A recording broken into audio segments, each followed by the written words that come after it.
بيني مجال بيني مجال بيني مجال لا تقاطع عن نفسي. أنا دافع عنكم. السلام علیکم ناظرین، ایک یتیم بچہ کوئی تصور بھی نہیں کر سکتا تھا کہ ایک بے سہارا بچہ بڑا ہو کر ایک حاکم بنے گا۔ صدام حسین کو اس دنیا سے گئے ہوئے 20 سال ہو گئے ہیں، لیکن دنیا اس کو ابھی بھی یاد کرتی ہے۔ صدام حسین 28 اپریل 1937 کو پیدا ہوئے۔ اس کی پیدائش سے پہلے ہی اس کے والد اس دنیا سے جا چکے تھے۔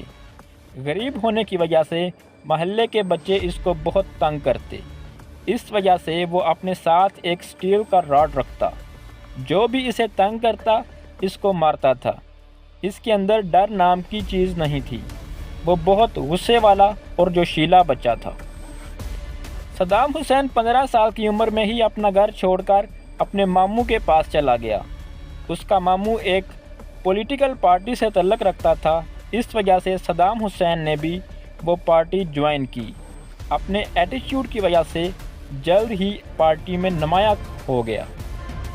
ناظرین، 1959 میں صدام حسین نے اپنی پارٹی کے ساتھ مل کر اس وقت کے عراق کے وزیر اعظم عبدالکریم قاسم کو مارنے کا منصوبہ بنایا اور خود حملہ کیا، جو کہ ناکام ہوا۔ اس حملے کے بعد صدام حسین فرار ہو کر مصر چلے گئے۔ ناظرین، صدام حسین کی بہادری کو دیکھتے ہوئے امریکہ نے صدام حسین کو عراق کا لیڈر بنانے کا سوچ لیا۔ جیسے ہی عراق میں صدام حسین کی پارٹی کی حکومت آئی تو صدام حسین واپس عراق پہنچا اور 30 سال کی عمر میں ایک بہادر اور مضبوط حکمران بن گیا۔ اس وقت عراق آزاد ملک تو تھا، لیکن اس کے آئل اور گیس کے ذخائر پر برٹش کنٹرول تھا۔ صدام حسین کے اقتدار میں آتے ہی اس نے تمام آئل اور گیس کے ذخائر پر اپنا کنٹرول کیا اور اس طرح وہ لوگوں میں اور مقبول ہو گیا۔ ناظرین، 1973 میں جب عرب اسرائیل کی جنگ ہوئی اور شاہ فیصل نے امریکہ اور اس کے اتحادیوں کو تیل کی سپلائی بند کی تو اس وقت تیل کی قیمتوں میں 4 گنا اضافہ ہوا۔ عراق نے اس سے فائدہ اٹھایا اور اپنا تیل مہنگا بیچ کر بہت پیسہ کمایا۔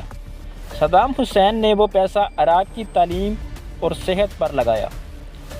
اس سے عراق کی اکانومی کافی حد تک سٹیبل ہو گئی۔ 1 عراقی دینار 3 امریکی ڈالر کے برابر ہو گیا۔ ناظرین، صدام حسین نے 1980 میں ایران کے ساتھ جنگ کی۔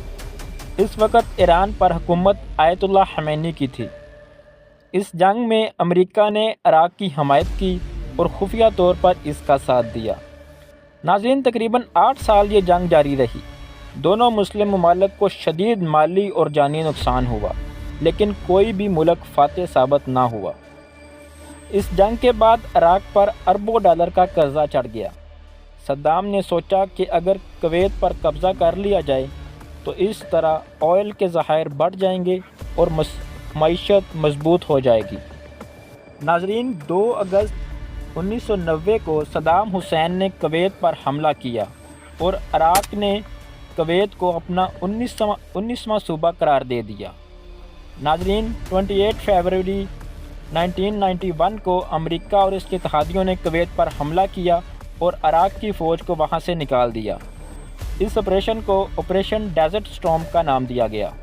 اس کے بعد عراق کی ساکھ کافی حد تک متاثر ہوئی۔ ناظرین، صدام حسین اس وقت زیادہ مشہور ہوا جب اس نے اسرائیل کے کیپٹل تل ابیب پر حملہ کیا۔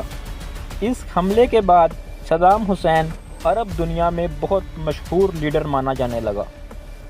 ناظرین، مارچ 2003 میں امریکہ نے صدام حسین کی حکومت پر حملہ کیا اور وجہ یہ بتائی کہ یہ حکومت دہشت گردی کی حمایت کرتی ہے۔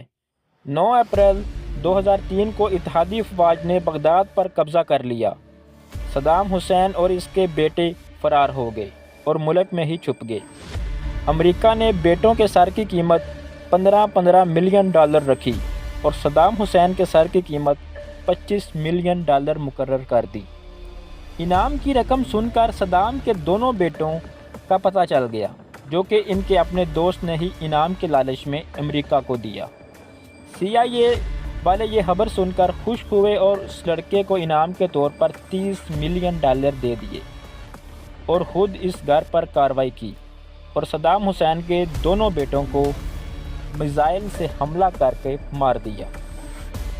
ناظرین، 13 دسمبر 2003 کو امریکی فوج نے صدام حسین کو عراق کے جنوب میں حسینہ گاؤں کے قریب ایک زیر زمین خندق میں سے پکڑا۔ اس کے بعد عراق کی عدالت نے صدام حسین کو سزائے موت کا حکم دیا۔ ناظرین، 30 دسمبر 2006 کو صدام حسین کو پھانسی دے دی گئی۔